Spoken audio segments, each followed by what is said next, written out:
तो अभी तक हम लोगों ने क्या क्या पढ़ा था बच्चों? सबसे पहले हमने पढ़ा था प्राकृतिक संख्याएं, ठीक है। प्राकृतिक संख्याएं जिन्हें क्या कहते हैं? नेचुरल नंबर, और यंग से डिनोट करते हैं, ठीक है। फिर उसके बाद जब प्राकृतिक संख्याओं में जीरो सम्मिलित हो गया तब उसको क्या बोला गया?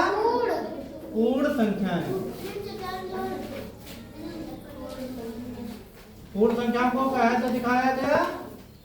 होल नंबर W, ठीक है। तो जब प्राकृतिक संख्याओं में जीरो सम्मिलित हो गया तब उसको क्या बोला? पूर्ण संख्या।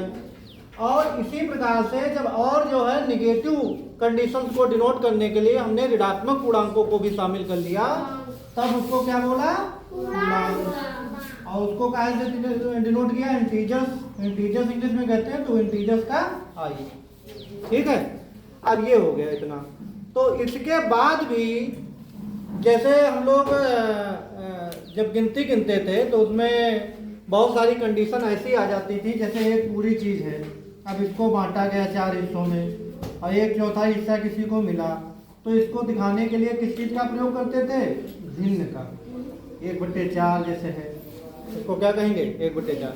तो जब तक हम जीरो से आगे की बात कर रहे थे, उसको बांट रहे थे, तो उसके लिए हमने भिन्न का प्रयोग किया था। वैसे ही यहाँ पर जैसे ये पूर्णांक जो है, पूर्णांक में क्या होता है? निगेटिव, जीरो और पॉजिटिव नंबर सभी होते हैं। अब जो है भिन्न का प्रयोग निगेटिव पे तो लागू नहीं होता था, क्योंकि निगेटिव तो एक काल्पनिक नंबर है, कोई रियल नंबर तो है नहीं।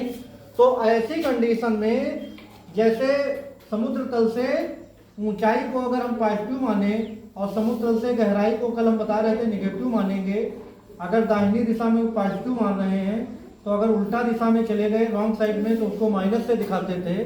तो ऐसी कंडीशन में अगर किसी भी चीज़ का जैसे हिस्सा दिखाना है और निगेटिव में दिखाना है, तो हमको एक नई चीज़ की जो है ज़रूरत पड़ेगी। उसको क्या कहते हैं?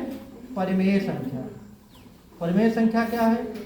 परिमेय संख्या ऐसी संख्या है जो भिन्न की तरह ही P/Q के रूप में लिखी जाती है, ठीक है। और जहाँ पर Q जो है जीरो के इक्वल नहीं हो सकता, और P का मतलब क्या है? कि सारे P का क्या हो सकता है? All integers. P belong to all integers. कोई भी पूर्णांक हो सकता है P की जगह पे, निगेटिव, जीरो, प्लस, कुछ भी हो सकता है, ठीक है। तो ये परिमेय संख्या होती है। कंसेप्ट समझ गए? भिन्न और परिमेय संख्या में क्या अंतर है? कि भिन्न निगेटिव नहीं हो सकती थी और परिमेय संख्या निगेटिव भी हो सकती है।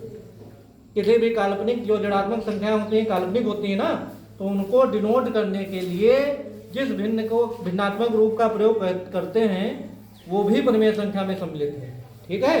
पॉजिटिव तो होगा ही होगा और निगेटिव भी सम्मिलित होगा। तो ये हो गया परिमेय संख्या का कॉन्सेप्ट, ठीक है। जैसे बताइए, क्या 0/1 ये परिमेय संख्या है? बिल्कुल है। 1/0 ये नहीं है, क्योंकि ये परिमेय संख्या की परिभाषा में नहीं आता। ये बताओ परिमेय संख्या है? है भाई, क्यों नहीं है? राजा बताने नहीं। जब परिमेय संख्या P की जगह पर क्या हो सकता है? P सारे इंटीजर्स हो सकते हैं, कोई भी पूर्णांक हो सकता है। तो -3 क्या पूर्णांक नहीं है क्या? पूर्णांक है, तो ये परिमेय संख्या है। बस बटे में जीरो नहीं हो सकता, ऊपर कोई भी पूर्णांक हो सकता है, ठीक है। तो ये है परिमेय संख्या का कॉन्सेप्ट।